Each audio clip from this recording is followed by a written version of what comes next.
Kemudian yang terakhir saya beri ijazah tentang Al-Fatihah ya, karena ini surat yang populer. Kalau saya ijazahi Quran 30 juz pasti sampean nggak hafal. Atau ijazah surat Baqarah. Kalau mau Baqarah mau. Ijazahi surat Baqarah mau 2 juz setengah. Mau Mas Asep? Ya Fatihah aja yang gampang ya. Nah, ya kulhu Fatihah ini paket ringan ini. Tapi pahalanya apa? Besar. Ini beda ya, artinya selama ini mungkin Anda baca tapi monoton ya. Tapi ini saya bacakan teks aslinya tentang istilahnya itu mazaya. Mazaya itu kelebihannya Fatihah. Saya baca Arabnya dulu, nanti ini terakhir ini ijazah. Tadi kan saran-saran umum tentang sosial. Ya, pokoknya jadikan kebaikan itu punya nilai sosial yang baik lah. Jadi nanti orang yang nggak amanah nggak laku, ya calon bupati, gubernur, presiden yang nggak amanah juga nggak laku. Begitu juga kiai yang tidak amanah juga nggak laku, suami yang nggak amanah juga nggak laku, istri yang nggak amanah juga. Sehingga kebaikan ini jadi nilai sosial yang dalam tanda kutip sudah keniscayaan. Yang diinginkan Allah itu seperti itu, bukan kebaikan yang dipaksakan karena kekuatan negara.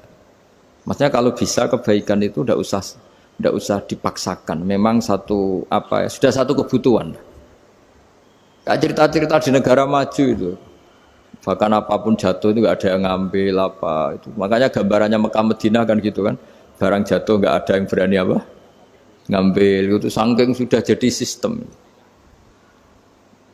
Sehingga banyak negara di Eropa itu yang sampai nggak punya tentara, nggak punya polisi karena kebaikan sudah.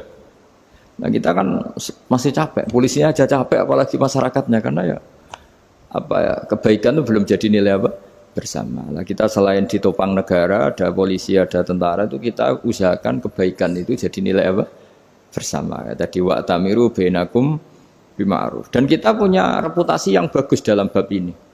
Saya masih ingat kecil saya itu yang jilbaban hanya keluarga kiai. Sekarang rata-rata masyarakat itu jilbaban. Dulu yang sekolah SMP, SMA itu jilbaban kadang dulu malah dilarang ya, harus sama seperti itu seragamnya. Sekarang sudah boleh.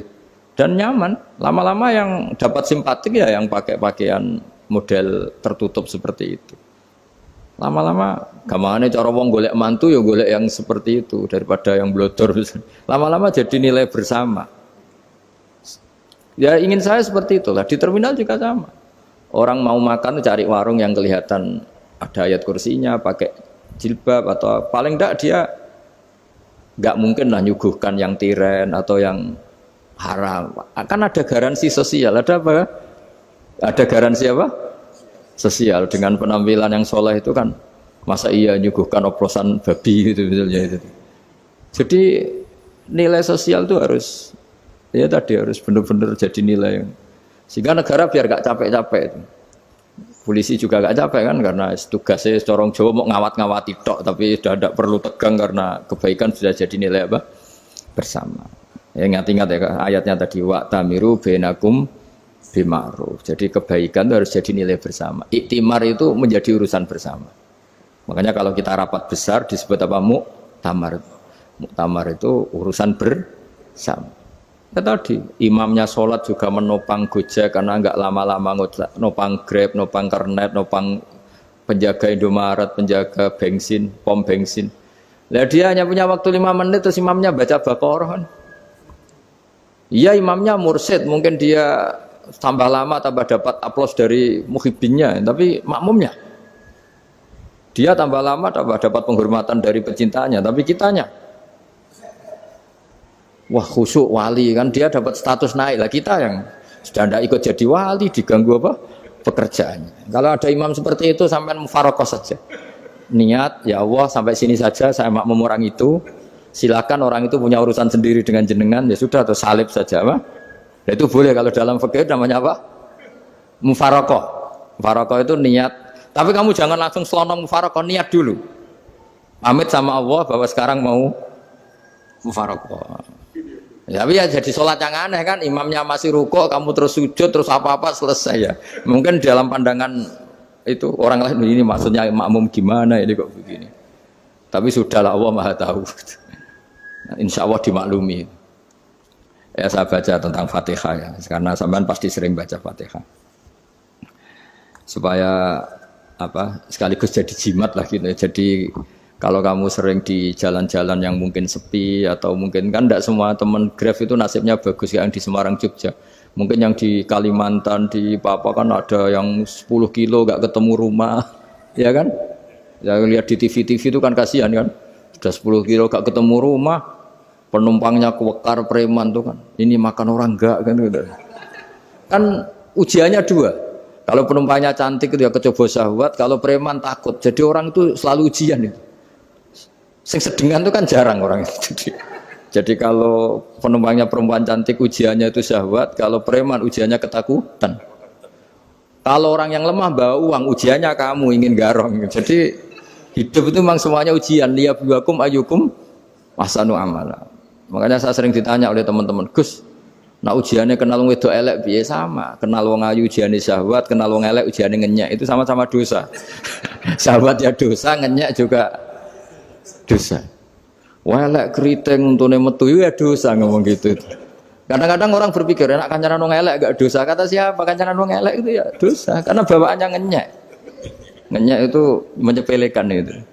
Makanya saya itu ya nggak mau berteman sampean. Nanti kan bawaannya ngenyek atau seneng ya tidak tahu saya. Ya sudah ada takdir saja kalau ketemu ya tak ulang ngaji gitu. Tapi ini ngaji terakhir, setelah ini ngaji biasa aja, tidak usah resmi gini. Ngaji kok resmi aneh. Pokoknya nanti suatu saat kalau pandemi sudah berlalu saya akan ngaji Rebone, lalu ini ngaji. Ini ngaji yang kurang bagus karena ngatur kiai kurang berkah ini. Nanti tapi ya lumayan lah masih mau ngaji. Ngaji kok tanggal ini jam ini. Sekarang suatu saat kamu tak panggil, Mas Wahyu datang ke sini jam ini tidak mesti bisa. Mungkin pas ada acara apa, oh, maaf ke sini pas ngecek pas apa. Gitu. Jadi ya sudah tapi tak maafkan enggak apa-apa. Takdir ya. Tak bacakan supaya sampean tahu keramatnya bismillah. Nah, sebelum saya bacakan bismillah Fatihah tak beritahu tentang ilmu tafsirnya karena ini penting sekali. Fatihah itu dawuhnya Allah, tentu itu dawuhnya Allah. Saya ulang lagi itu kalamullah. Tapi yang sudah diberikan kesampaian ke kita semua. Sehingga seakan-akan itu menjadi dawuhnya kita ke Allah. Jangan salah loh ya. Fatihah itu dawuh Allah tapi sudah diberikan ke kita. Sehingga posisi kita itu yang punya itu. Nah kenapa ini perlu dijelaskan? Karena nanti ada kalimat iyyaka na'budu wa iyyaka nasta'in. Kalau itu masih kalam Allah, berarti Allah ngomong ke kamu, ngendikan ke kamu, kepadamu aku menyembah. Masa Allah menyembah kamu? Nah sehingga ilmu tafsir itu menyelesaikan itu dulu ya. Saya ulang lagi ya, sebelum sampean sering baca Fatihah, aku yakin ya sering baca. Tapi barokahnya tidak paham itu tidak pernah janggal. Enggak paham itu ya penting supaya ada iskal, enggak janggal. Sebetulnya di kalimat itu ada yang janggal. Kalau Fatihah itu kalimatnya Allah atau kalam Allah, bagaimana dengan kata-kata iyyaka na'budu? Masa Allah ngendikan ke kita, kepadamu kami menyembah. Masa Allah menyembah kita?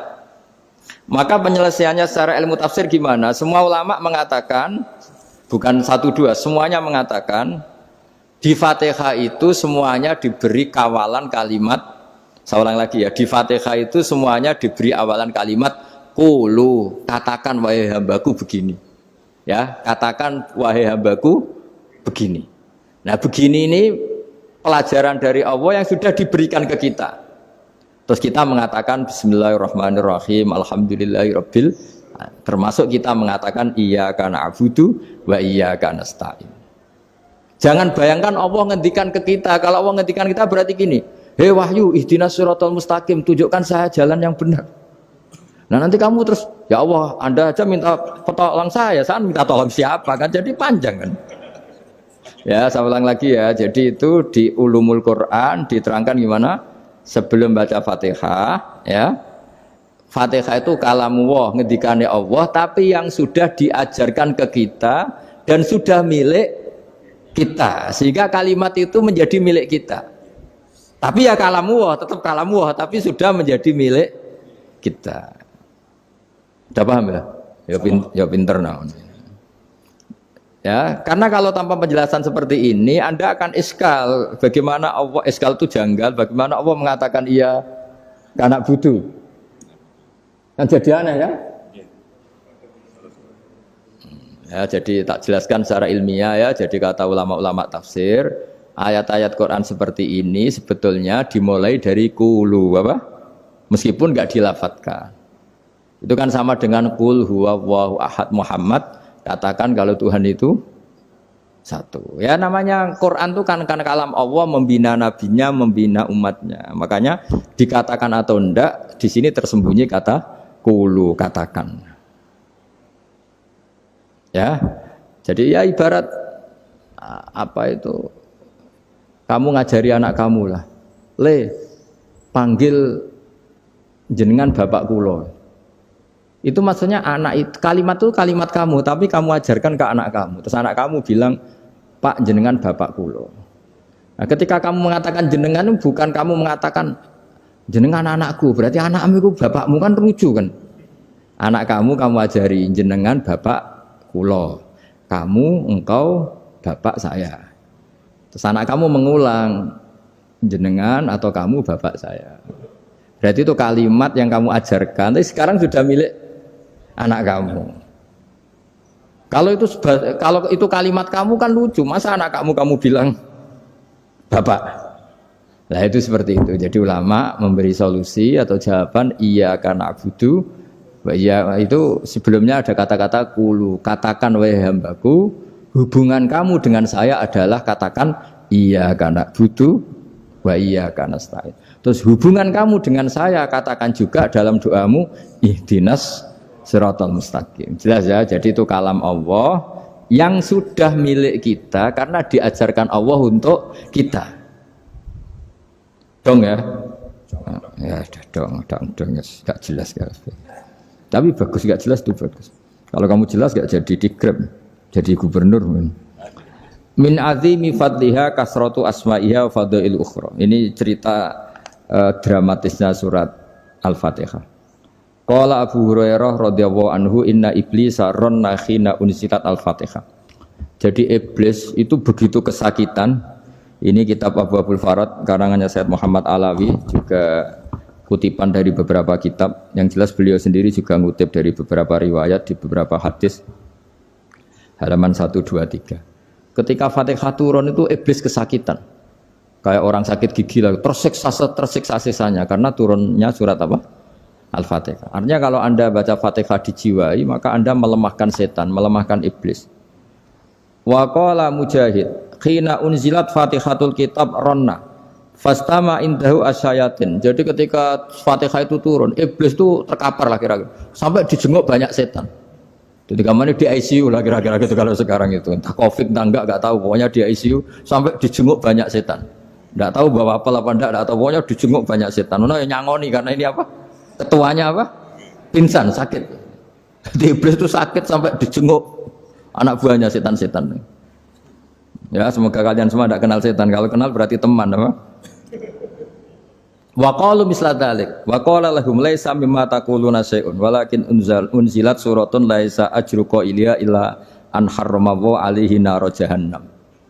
Saya ini bukan sakit fisik kata iblis. Kamu tidak usah jenguk saya, datangkan dokter terbaik, tidak usah. Saya ini tidak sakit fisik. Saya ini sakit karena ada surat yang diturunkan, yang pahala yang melafatkan surat itu pasti selamat dari neraka.